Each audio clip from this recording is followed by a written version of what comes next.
Yeah, okay. So like I keyed in some words because thoda difficult in pronunciation and it is thoda detailed इसलिए. Yeah. Um, Tolkapiyam is a very ancient Tamil text, and like we're not very sure about the date. But this text deals with Tamil grammar and literature. And like this essay that we have by Ramanujan is a commentary on Tolkapiyam, and he focuses here on Akkam and Puram, the two types of poems. And this sort of highlights, the main features of these poems, or like how they are written and what different genres they are written in. Um, Also, there was this idea, and I guess there still is, that when we talk about Indian literature, it's all Sanskrit, Sanskrit, Sanskrit, right? But this essay brings forward, Tamil poetics and how much equally important it is. So I'm gonna deal with Akkam poems, and Khadija will take up the Puram poems. So Akkam poems, like they deal with love and are basically love poems. They focus on various stages of love, whereas the Puram poems deal with everything else like war, poverty, death, and everything that we do in our public life, in short. So technically, there are seven type of Akkam poems. The first is Kekilai or base relation, Mulai, Kurnik, Marutam, Netyal, Palai, and Piruntanai. But what happens here is that even in Akkam poems, you have two distinctions. One is matched loves, well matched love, and the other one is ill matched love. So the first and the seventh, Kekilai and Peruntuntanai, like these sort of poems come under ill matched love. So, Piruntanai or major type of love, sorry, I'll start with Tekalai or base relation, like these deal with one-sided, unreciprocated, and passionless love of some sort between a man and a maid. And like these two people are very different from each other. For example, the maid would be, too young to understand what the feeling of what the man is indicating and would not act accordingly. And then Piruntanai or the major type of love, like these kinds of poem deal with a man's passion that has overgrown out of proportion, or a young man's pursuit for a woman that is much older to him, or it deals with forced union, loveless marriages where partners come together for duty or convenience or just simply lust and there's no love per se. Um, Most of the Akkam anthologies contain no poem about these two type of love. These types of poems are considered to be undignified, which are only fit for servants. According to Tolkappiyam, only free man can lead a happy life. Servants and workmen are outside the other five types of Akkam poems, which are, well matched love. Uh, According to Tolkappiyam, servants and workmen, they cannot attain wealth, virtue, or happiness, and they do not have the required strength of character and are only moved by passion and impulses. Only the cultured and well-matched pair is capable of the full range of, a love union.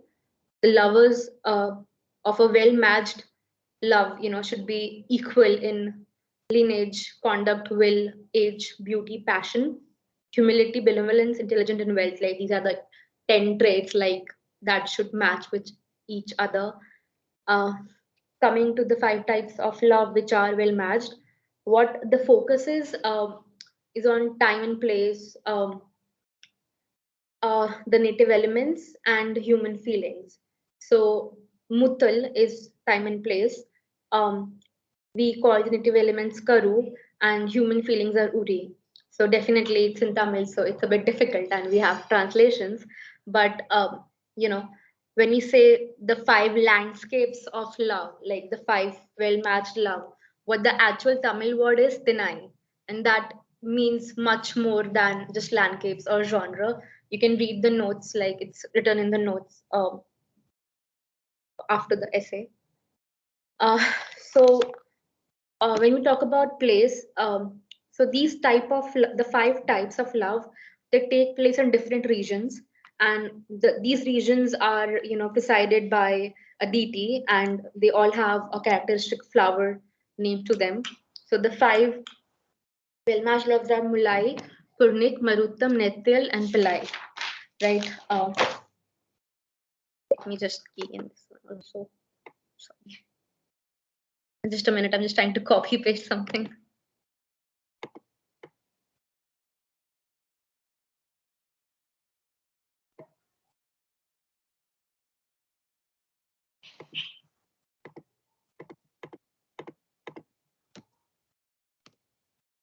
Yeah, so like we have a table in our essay also, but these different types of landscapes, like they signify a different level or stage of love.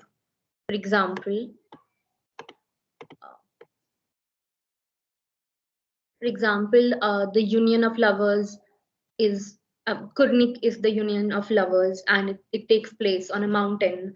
And Mulai is the patient waiting of lovers. It takes place in a forest. Maruttam deals with lovers' infidelity or like any betrayal, and it takes place in a cultivated field. Like this scene takes place there. Netyal deals with separation anxiety, and it takes place around the seacoast. And Palai deals with separation from lovers, or even in some cases from parents, and it takes place in a wasteland. But what's interesting is that, um, like Palai is not a deserted wasteland. Like it's not a desert. It's still it's sort of a green wasteland, and like the separation does not only mean hardships maybe, but separations from other things like wealth or fame, and going away in search of wealth and fame, and not just uh, arising from problems in a love union. um, there are also times that are dedicated to these landscapes, like what takes place when, for example, yeah, like you have 6 seasons divided, like rainy season, winter, evening dew, morning dew, and they each have months. And in those particular months, like you reach a particular stage of love, and that's where the landscape takes you, the Tanai takes you. And even there's even associations with uh, the time of days. For example, Kurnik is associated with midnight, so Kurnik is basically the lovers union, so that mostly takes place at midnight, so that how it goes on.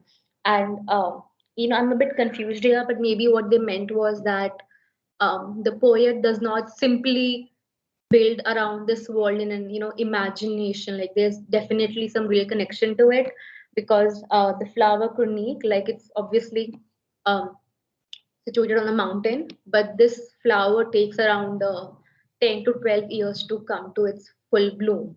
And that is the time when the traditional tropical heroine also reaches puberty. So it shows some real life parallels to the love union. Um, we also talk about senses, like the native elements, that is called Karu. So, for example, you're on a mountain and you have, all the animate beings like maybe trees, snails, shellfish, lobsters, etc., and they all have different senses attached to them. If you see, there's this poem on page 350 where there's the talk of a cassia tree. So in Tamil poetry, it's like the tree only has one sense, that is touch. So the heroine mistakes. Uh, it talks about the poem talks about how uh, you know the tree, if there's only bit of rain, the tree mistakes it for monsoon. So similarly, the heroine is mistaking all the elements, uh, towards thinking that the hero might return very soon. And also, in order to highlight or focus on some issues, it is also allowed if you are mixing different landscapes together. On page 351, like there's a very short poem. where the season is morning dew, that is Kurnik, and the the animal mentioned there is from a different landscape. So this is just to bring out the intensity of emotions that the main characters are going through. Talking about characters here, so the characters in these poems, they like don't really have names, and they have fixed roles. For example, there will be a hero and a heroine, and the heroine's friends, her mother, and the hero's charioteer or advisor maybe, and they will have certain fixed roles and not any names per se. And you never really hear the poet say something. All we see is the characters interacting. Maybe, for example, the heroine's friend is consoling her or her mother, or trying to impart some knowledge, because all the other women except the heroine, in majority of the time, they have more experience than her. So yeah, so that's how it goes. And I do have a lot of questions, so I'll ask them later. But Khadija, could you please continue with the Puram poetry Pala section?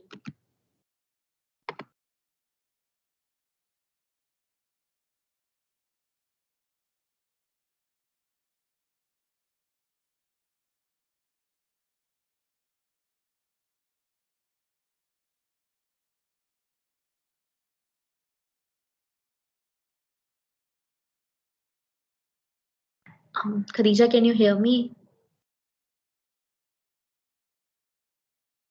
Am I even audible? You are audible. Oh,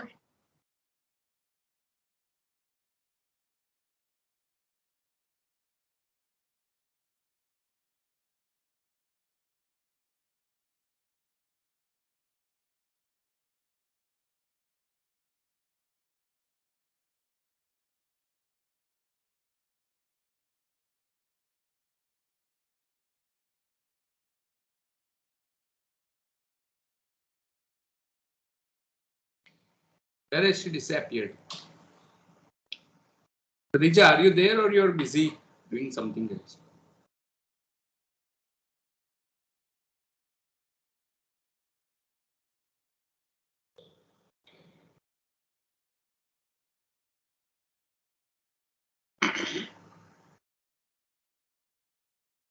Forum parallel for every seven genre of Akam. Six of them are named after a plant, which are Wakai, the Ceresa tree of the desert region, lends it lends it name to Puram genre depicting ideals of achievement. Parallel to parallel to it is Palai in love poetry, which depicts a lover going through the wilderness in search of wealth or fame. Uh, now, okay, because okay, one second. Okay, commentators elaborate on the correspondence further that why should the Korinchi, which is the union phase of love, correspond to Vetki or Vetshi, cattle raids in war. Now there are many correspondents and uh, like correspondence in the rhetoric, but they are not always very active in the poetry. The landscapes are not consistently used as incense, nor are the distinctions clear in a Puram poem. The poem on the cobbler and the king, for instance, is considered a Wakai poem, which means it is written in the praise or glory of kings, and that is a counterpart or hardship. But the images in the poem do not belong to the desert at all, but to the mulai, which means forest or marriage, um, or rains, laburnum, evening, and childbirth. Now, as Puram divisions are not as clear as the ones in Akam. For instance, the last two classes, Kanchi and Patan, are not clearly distinguished from the rest. Now, the later ancient writers added more separate classes, including Puram, the classes of mismatched and unrequited love. and added a general class, which is Potunilae, to make a 12-fold Puram. Now there is this, okay, so it says that whereas an Akkam poem an Akkam poem focuses on a single image, but that is not the case with the Puram poem, as Puram images rush and tumble over one another. So there is this poem where the lilies were in flower. So it's a longish poem. So I'm going to come to its analysis. Okay, so the name of the plants in the poem are familiar. Uh, okay, one second. Okay, name of the plants are familiar, such as sugarcane, lilies, marutam, and the poem falls into two parts. One which celebrates the destructive functions of the king. So the first part celebrates the fertility of the agriculture, the seashore landscape, and the middle part shows how they have been revenged and turned into a palai, which means a palai wilderness, which means thorny bubbles, etc., by the war. And the third section praises the king's own flourishing kingdom. Now, the Akampuram correspondents are not strict, but they are still close enough to uh, close enough to integrate that there are two genres. The two genre taken in the large, the two genre poem of love and war, which is Akam and Puram, complement one another. Uh, Although they have differences in their one second. Okay, although they have differences in their themes, moods, and structure, but they are still unified by the imagery. So together they make a classical bardic Tamil world. Bardic means an idealized or romanticized Tamil poem. So together Akkam and Puram make a bardic Tamil poem. So this is why some of the Asian poets would write both Akkam and Puram poems, which places love and war together. So there is this poem, "Love in a Leaf in Love and War." So the green leaves of the tree were used as leaf skirts by women and as laurels by warriors, which shows us that there are the poem is written in both Akkam and Puram style. Um, so there it is also one second.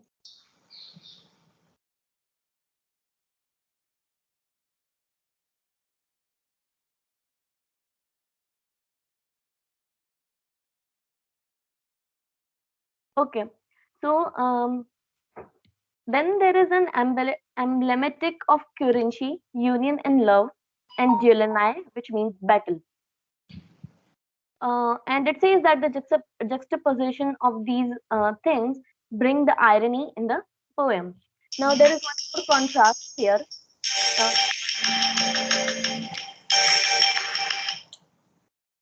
Akam means interior, which means the inner feelings, I assume, like love, emotions, and all of those. Whereas Puram means exterior, which means everything that is like a poem about everything that is happening around us. So the Akam poetry, okay, Puram exterior, Akam poetry, which is one second, and that's why, as I said, that the Puram means exterior, which means everything that is happening around us. So it is also called public poetry. Now, in the Akkam poetry, the names of the names, places, and expressions are not allowed. I mean, there are no names, individuals, or places in an Akkam poetry, whereas in the Puram poetry, which because it is called a public poetry, the okay, one second. Okay, yes. So the names are allowed, and the places, expressions, everything is allowed in a Puram poetry. And therefore, Puram poetry becomes a vehicle of personal expression and celebrates historical personages. Now,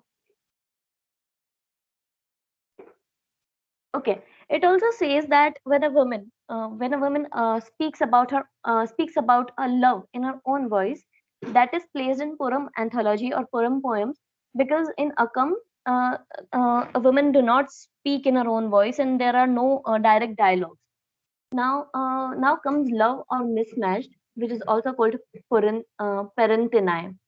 So, quite in contrast to both Akam and Puram genre, there is a mismatched affair or Parentinai. So, there is this example from Kalitokai, which I assume is a text or a collection of poems or something.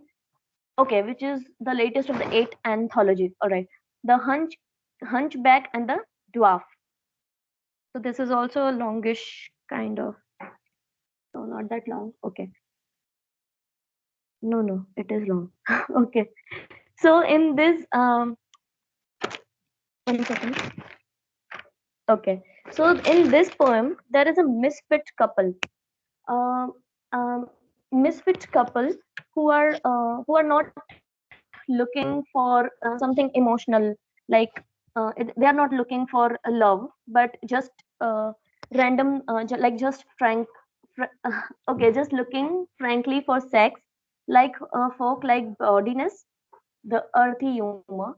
So there are no sunset landscapes, and the poem is classified as Marutam. Unlike Akam poems, there are no landscapes in this poem. The poem also has comedy and poetry, which violates the decorum of Akam poems. So in this poem, there are bold and explicit metaphors, because it talks about casual sex between two people, which is which was not permitted in Akam poems. Now, two people are not young, and their misfit is very evident throughout the poem. So, okay, okay. If the Akam has the most tightly structured symbolic language, the Paruntinai is free and realistic, and has many real incidents, like real. It is taken mostly from real life, and that's why it is not always perfect, and the couple is not always a fit couple, but a misfit. Now there are, okay, we have not touched Kekilai. Okay, now there is one more genre, which is Kekilai, which is unrequited love. So it says that there are not many examples of such poems, but here is one such poem from Karantakai. Now this is a short poem, and 1 second. Okay.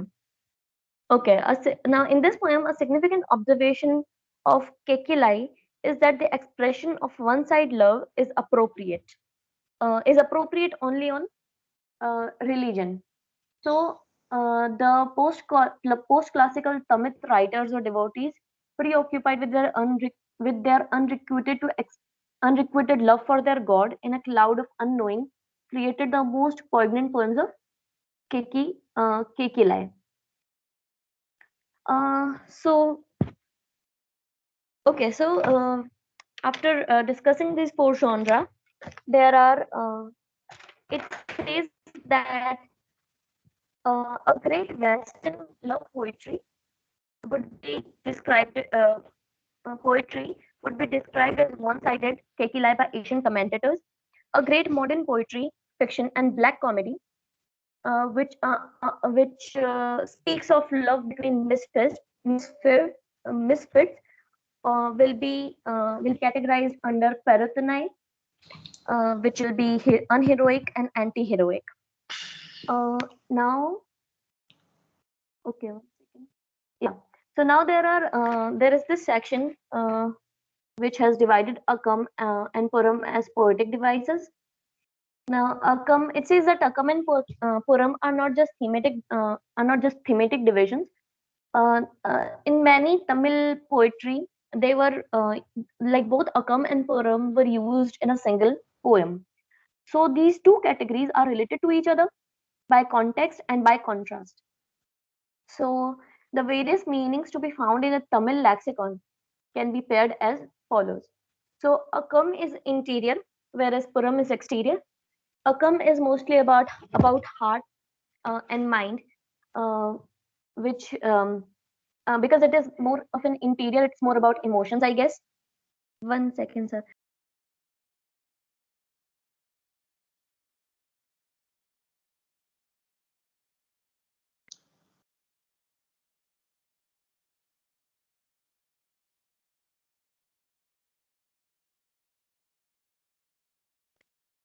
So sorry. Okay. Where was I? Okay, yeah. Akam poems are mostly about heart and mind, whereas Puram poems are about body surfaces and extremities, such as side, arms, and other parts, maybe. Okay. Akam poem is about self, and Puram poems are about others. Akam poems are about kin, and whereas Puram is about non-kin. House and family are comes under Akam, whereas area far from these human habitations, such as jungles, desert, these are allowed in Puram poetries. Earth in Akam, whereas farthest ocean. Then love poems, no names or places or persons, and here you can name a place, person, or uh, okay, like they can be written with the real name, with the names of real places and people. Codes of conduct, whereas in Puram, the code of conduct appropriate. Okay, here the code of conduct should be appropriate to Akam, but in the Puram, the code of conduct should be appropriate to Puram. Now, these meanings complement each other as we move from one context to another, which means that for each meaning of Akam, there will be a corresponding meaning of Puram. Now, there is okay. Then it says that the poem moves along these senses of Akam and Puram, and it is evident in many ancient poems. Okay. It says that in the course of such interplay, Akam Puram contrasts such as inner, outer, self, and the other, nature, culture, household, wilderness of become part of the content of a poem. So now there is this poem, what he said in the okay.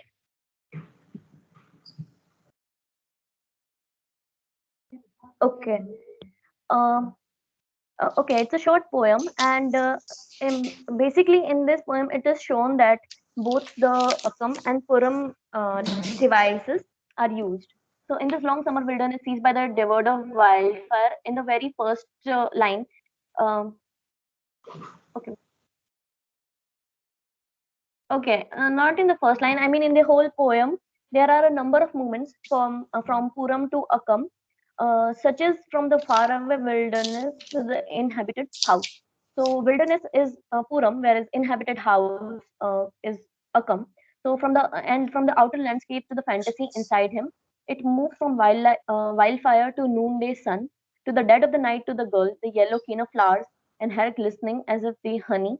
Yet the whole poem stays with the palai mood of a lover in a desert far away from his beloved. Uh, it says that it should be noted the seized and devoured by wildfire is an attribute of the outer wilderness, whereas the poem also is a suggestion of the speaker's inner state. We should also remember that Palai is one phase of a cycle. He is going away from his women for education, work, earning, or for any other and for all the other Puram concerns. Uh, Along the relations between Akam and Puram, household and the world, one should include the rhythm of a man going out in the world and coming back into the family. So it basically says that all of these oppositions are used together in a poem, and the movement of Akam poems is crossing from outer to inner, from outer body to the heart within, in memory of imagination from sea to land, from warfield to home, from home to wilderness in actuality, from wilderness to home in memory, from the concubine who is no kin, who lives on the town's outskirts, to home, wife, and kin. So Puram poems like this start with an akam and then move into Puram. So there is this another poem, or is it the continuation of the first one? No, it's okay. Okay. So now I come to the last part, that before we end this discussion of akam and Puram poetry, there are a few more points of discussion between the two that we must know. So, only the full cycle of love, or well matched love, a love between two ideal,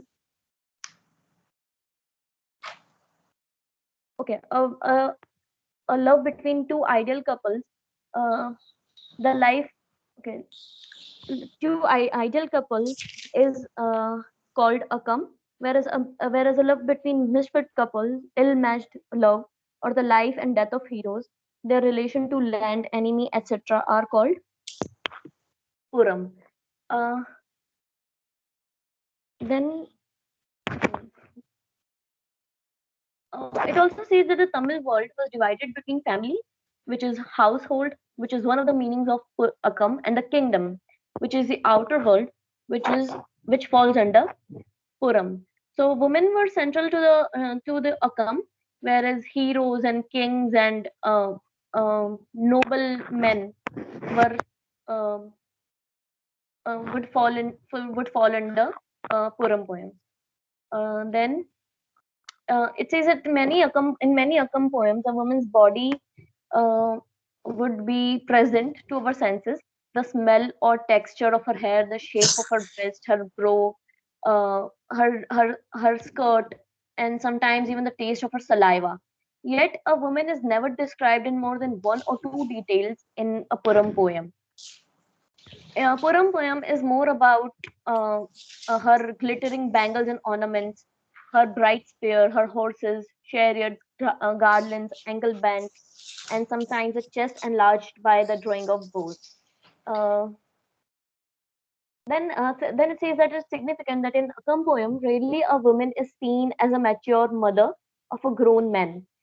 She's mostly seen as maybe a teenager or a young woman in love, but that is not the case with a Puram poem, because in a Puram poem, she is like, um, okay, one second. So, as in the other heroic milieus, women bards and poems in women's voices enlist filial and familial feeling in the course of war. So, in a Puram poem, it's not necessary for a woman to be of a certain age. She can be a mother, she can be a warrior also, and she can be like anyone. So, and it ends with this line, I did not understand it. As in other heroic milieus, women bards poem in women's voices enlist filial and familial feeling in the course of war, especially that most compelling of family feelings, a mother's pride about her son. So here it ends, but I did not get the last line. So yeah, that was my part. Thank you. Okay. So, any doubts, questions, queries about this?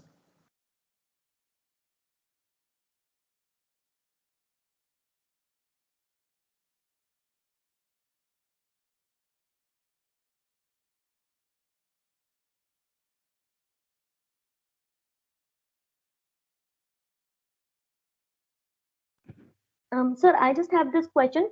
The Akkam and Puram divisions, were these only limited to Tamil ancient poetry, or was this like prominent in all the ancient poems? Because मैं थोड़ा search कर रही थी तो I came across this point कि सारे ancient Indian poetry में ये हुआ करता था. Maybe that was not right, but like is it limited to Tamil or सारी poems में हुआ करता था? Can anyone respond? Khadija and others.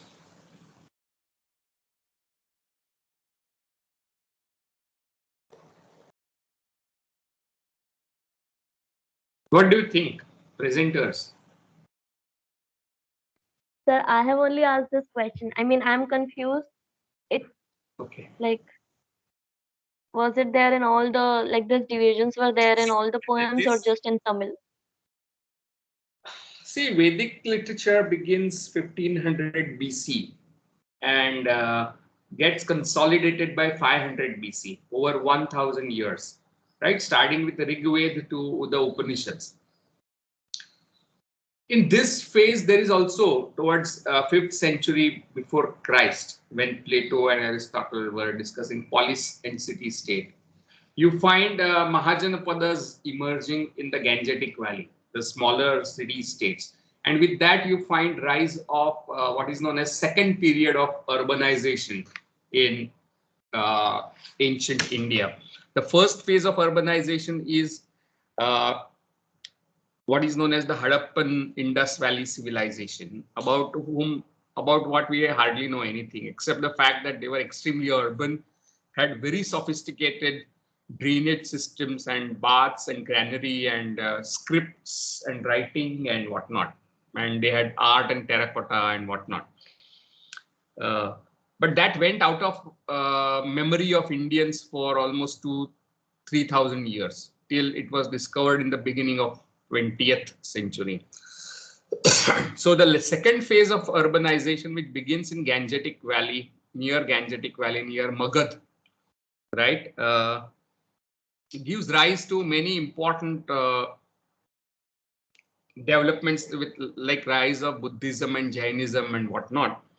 And you have a similar spread of this kind of second phase of urbanization into the south, where you have Tamil Nadu as the major locus of the second phase of urbanization. We are talking about something which has happened before Christ, right? 3 centuries before Christ.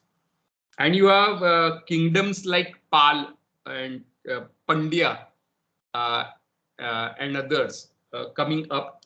I think Chera, Pandyas, these are the dynasties. And we are talking of 3rd century BC, right? This was the phase between the 2nd century BC to the 3rd century after Christ. 500 years is also the phase of rise of important philosophical systems and Ramayana and Mahabharata, the Mahakavyas.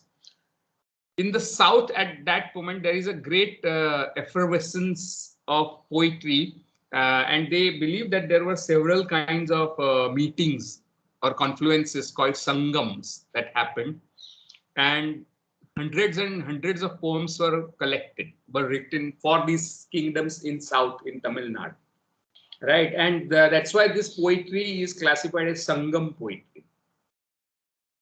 Now, on basis of that, there is a theory of Tamil poetics that was developed in a book called Tolkappiyar, which theorized Tamil poetry based on its reading of great Sangam poetry anthologies. And this was the period of also where you have Bharat's Natya Shastra coming up in Sanskrit. So in Sanskrit, you have Bharat's Natya Shastra. In Greek, you have Aristotle's Poetics. And in Tamil, you have Tolkappiyar, about which it is discussed. And Tolkappiyar makes this distinction between Akkam and Puram, right? The interior poems thematically dealing with love and man-woman relation, basically, right? Sex, love, misfit love, incompatible love, and so on and so forth. And the second important theme is classified as Puram, which is about outside world, usually king's business and wars and heroism and whatnot, right? And that is the bardic poetry. So A.K. Ramanujan has brought out a book called Poems of Love and War. So Akkam and Puram would be roughly poems of love and war. However, he goes on to say towards the end of it that there are also poems dealing with Akkam, some of the Akkam themes in the Puram category. So these categories are brought in by Tolkappiyar, and they also, the composer of Tolkappiyar, I forget who that was, brought out a systematic symbolic conventions dealing with a particular landscape, and each landscape had a different kind of flowers and waters and all that, like Kurinchi flowers on the top of mountain, which was mythically believed to be blossoming after 12 years, similar to the girls blossoming, right? So it became a metaphor for women coming of age. So Kurinchi flower became a symbol of erotic love, and so on and so forth. So Puram poems dealt with war of kings, right? So these are two major categories you find in Tolkappiyar. Now, this is not the poetics that you find in other places. This is specifically Tamil poetics. You don't find something similar in Natya Shastra, nor in Aristotle's poetics, right? So these two categories are specifically Tamil categories. Yeah, Khadija. Sir, so Natya Shastra is like, I thought Natya Shastra is the oldest of them all. We don't know when it was composed, but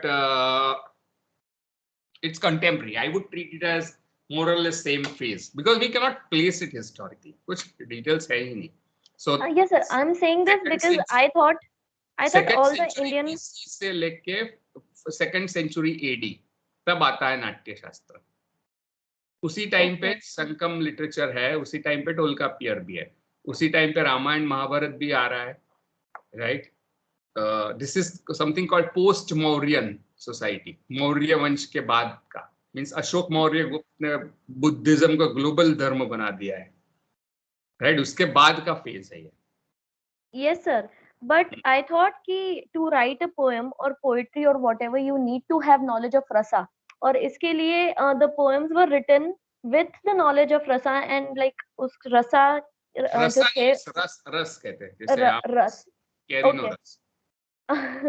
Okay. That is what it means, right? Now, knowledge of rasa means rasa. See, Natya Shastra is the only existing volume on Natya Shastra. And in that, Bharat talks about the earlier theorists of drama and ras, which are lost to us. हमारे पास वो text available नहीं है. पहले की text है जहाँ पे रस और काव्य के बारे में कहा गया है. Even you find similar things in वैदिक टेक्स्ट. काव्य, रस, अलंकार, ये सब वर्ड्स आते हैं. तो वो कॉन्सेप्ट उस टाइम था, राइट? तो रस का नॉलेज होना चाहिए, तभी आप कविता लिख सकते हो.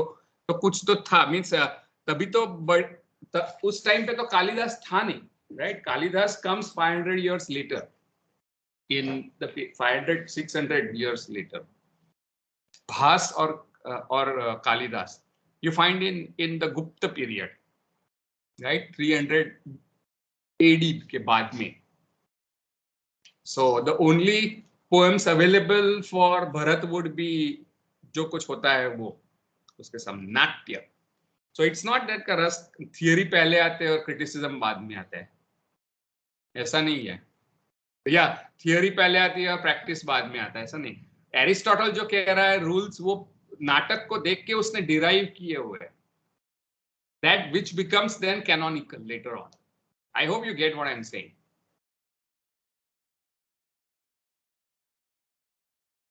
So you need not have theory of rasa before, and you don't need that theory to write poetry, right? It might be retrospectively developed looking at the text around, right? So oldest of them ऐसे कहने का तो तरीका है नाट्य शास्त्र, पर हमको कोई डेट्स ही पता नहीं है उसका. रफली कहते हैं 500 साल में कभी भी ऐसे.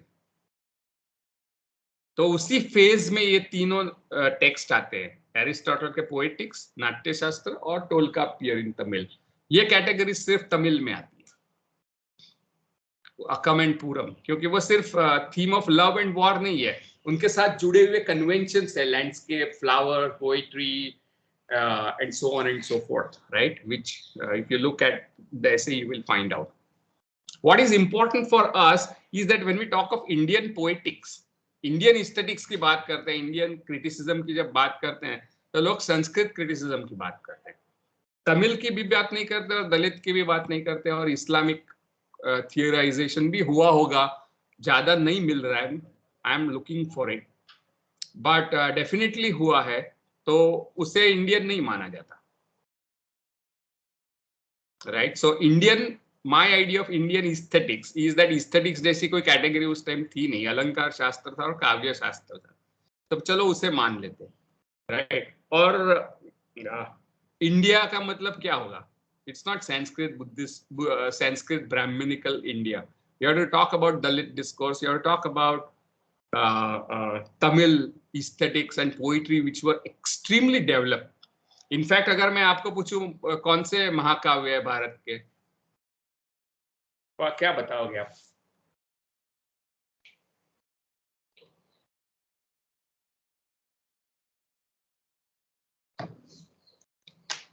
भारत में महाकाव्य कौन से हैं? Anyone who thinks he is an Indian?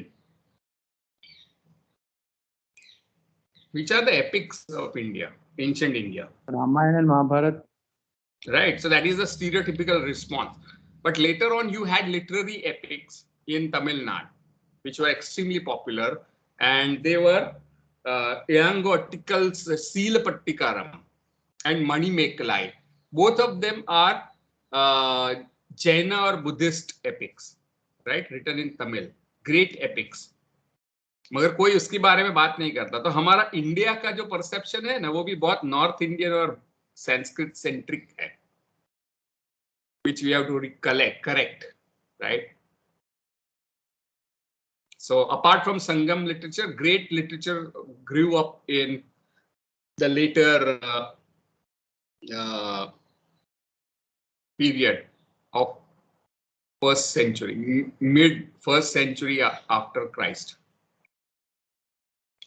तो आपको भारत एक खोज में ये सब देखने को मिलेगा. भारत एक खोज आप ढूंढोगे, खोजोगे YouTube के ऊपर, तो संगम पीरियड का ऊपर एक आपको एपिसोड मिलेगा, आपको मणिमेकलाई के ऊपर मिलेगा, आपको सीलपट्टिकारम के ऊपर मिलेगा. या पूजा?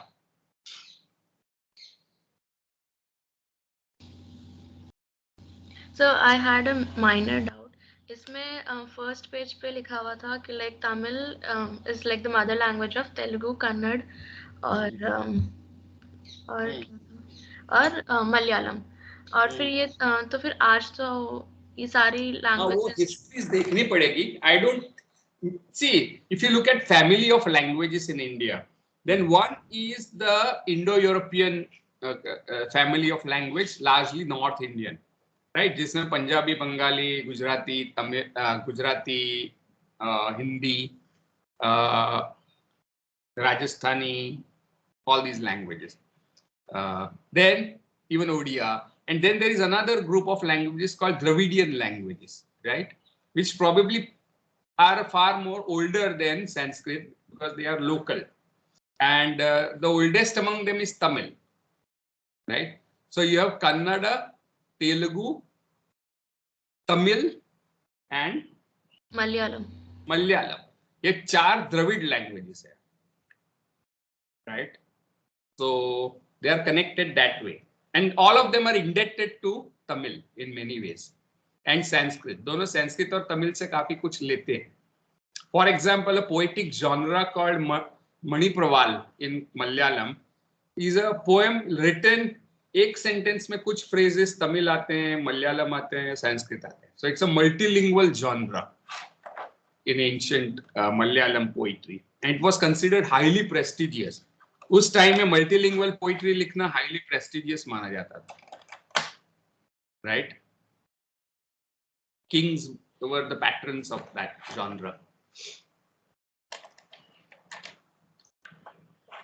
तो सर जो तमिल पोएटिक्स है, जैसे हमने ये अक्कमरपुरम का पढ़ा, तो that is also included for Telugu और मलयालम और इसमें ना? नहीं. Telugu, Kannada, Malayalam are later languages. Tamil language is almost 2500 years old, and many people claim कि हड़प्पन में जो लैंग्वेज बोली जाती है वो द्रविडियन ही है और शायद तमिल का ही फॉर्म है, ऐसा मानते हैं. I don't know. These are claims made by certain. But forgetting that, we are talking of Sangam literature, right, which is contemporaneous with Sanskrit, older than Sanskrit literature probably, or same phase. But Sanskrit is spoken by elites and for ritualistic purposes, not to buy your tomatoes and potatoes. On everyday life, there might be one or two villages which have artificially developed this kind of culture. But overall, Sanskrit is limited to the religious and philosophical life. While Tamil is spoken all over the place, it's the language of people. But like ancient Tamil and modern Tamil are very different. Ancient Tamil of Sangam and this Manimekalai and epics is ancient classical Tamil. आज की तमिल अलग है, जैसे कि classical Greek अलग था और आज जो Greek बोली जाती है वो अलग है. It has changed with the course of time. So, moral of the story is that if you don't change with time, you are extinct. Right?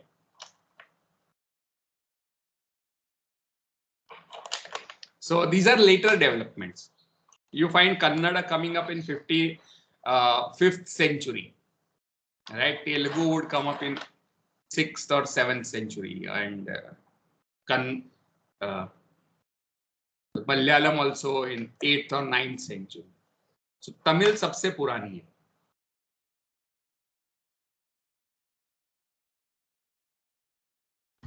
तो sir reading about all of these like अभी हमने संस्कृत और फिर अभी हमने तमिल का देखा, तो प्रोबेबली ऐसे ही कुछ नॉर्थ ईस्ट जो लैंग्वेजेस है उनका भी होगा ना?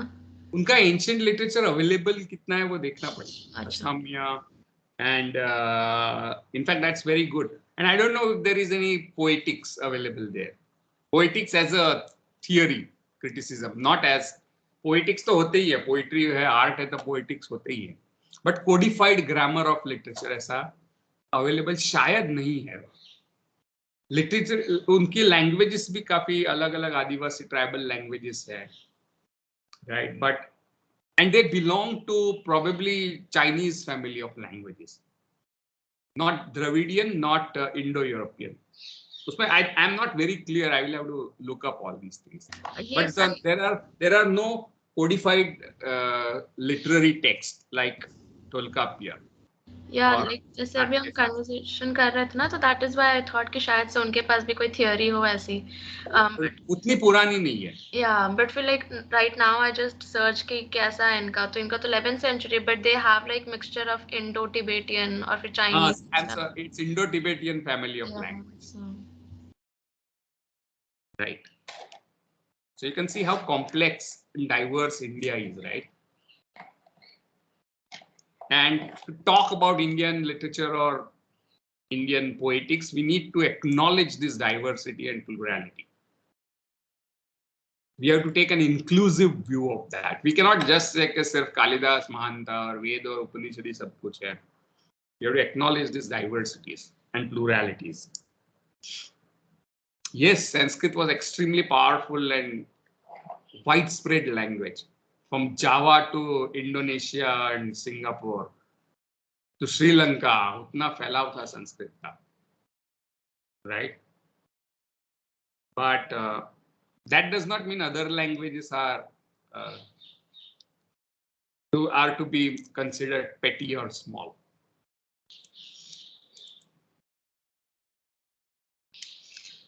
Okay, so anything else before we stop for today? Sir, just about the last line that I couldn't understand. What is it? It says a mother's pride or shame for her son. So uska context kya tha? Like I couldn't understand that. Where is it? Page number? 1 second. Page number.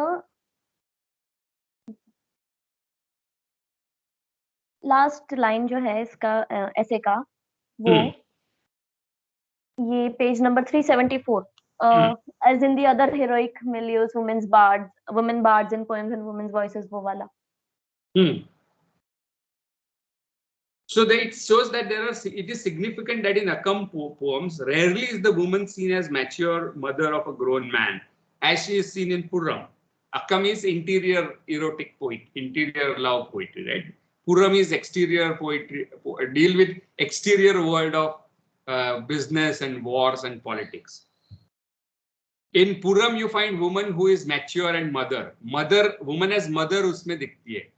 War, outer world से concerned poetry में. वो Akkam में नहीं दिखती. That's what she says. Okay, so it basically means ki poems in women's voices. So like it's talking about Puram ki Puram में जो है वो bardic, she is talking of bardic poetry, यानी जो वीर रस प्रधान काव्य होता है उसे bardic कहते हैं, praise of king, right? So in that, women, especially mature women, mothers, are shown as people who encourage their sons to war. That's it. And it is her pride. So this is the similarity with bardic poetry and Puram poetry, especially regarding older women. Okay, so a poem which has both Akkam and Puram is called a bardic, right? No. See, bardic is a kind of broader genre, right? You find bardic poetry in Scottish, English, Hindi, Tamil, Marathi, Gujarati, Urdu, whatever.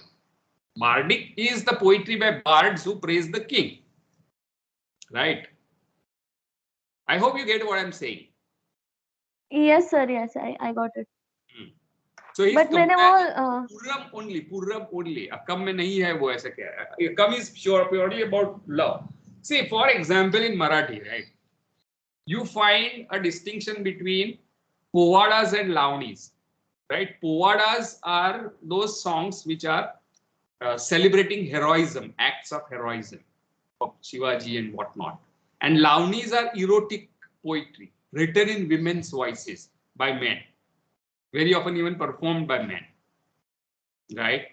So these are the two kinds that you find in 18th century Marathi literature, right? This is something similar, but we are talking of 2nd or 3rd century before Christ, right? So these are the conventional classifications given by Tolkappiyar, right? And he is talking about bardic poetry में जैसे होता है वैसे यहाँ पे भी दिखता है, ऐसे कह रहा है. दुनिया भर में जो bardic poetry है उसमें जो दिखता है वो इसमें भी है, ऐसे कह रहा है. I hope you get that. Yes, sir. Yes, I got it. क्या दिखता है दुनिया भर के bardic poetry में? That women in their women of older age instigate or encourage their sons to go to war, right? You find similar things even in this poetry. ऐसे वो कह रहा है.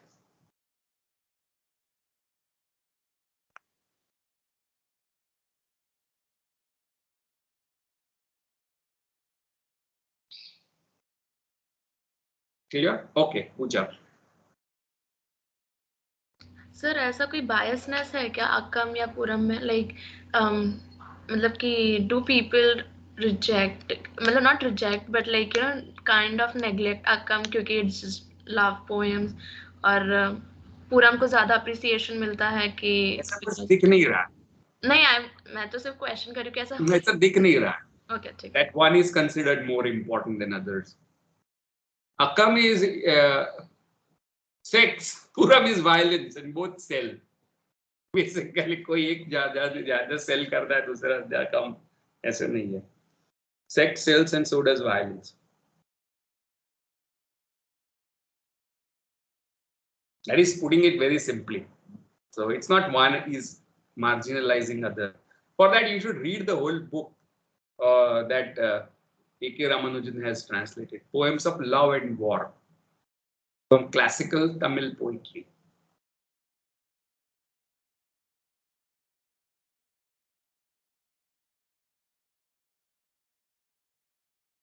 So A.K. Ramanujan was very, very brief while teacher at MS University of Baroda before he left for Chicago. Right. So in memory of A.K. Ramanujan, we had this something called A.K. Ramanujan National Paper Reading Contest for MA students.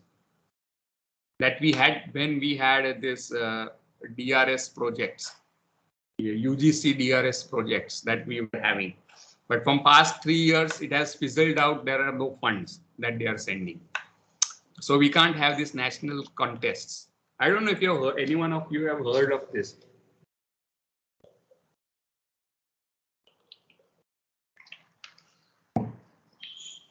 Okay, so we meet on Monday and finish whatever work we are left. One essay is left, E.V. Ramakrishnan ka, and you tell me what you have to do. If nobody is making a presentation, it's there for self-study. If you want to make presentation, tell me who is doing it. Will you put that in the group? I have been telling you for 3 days now. I won't ask you again. I will consider that it is for self-study unless you tell me. Right? So that will help me to decide whether syllabus is complete or not. So if you don't tell me by evening, I will consider it completed, right? And then whatever classes we may have, 1 or 2, would be largely for doubts. If you have doubts, right? Clear? Sir, sorry to interrupt. Sir, the essays you are mentioning which are remaining, that is in reference to 12B. सबका 12B का है. Okay, sir. That is E.V. Ramakrishna's essay on translation. So you tell me what is to be done with it. If you don't tell me, I will consider it for self-study. And later we'll meet for what should I say, for doubt sessions. Clear? So tell me by evening.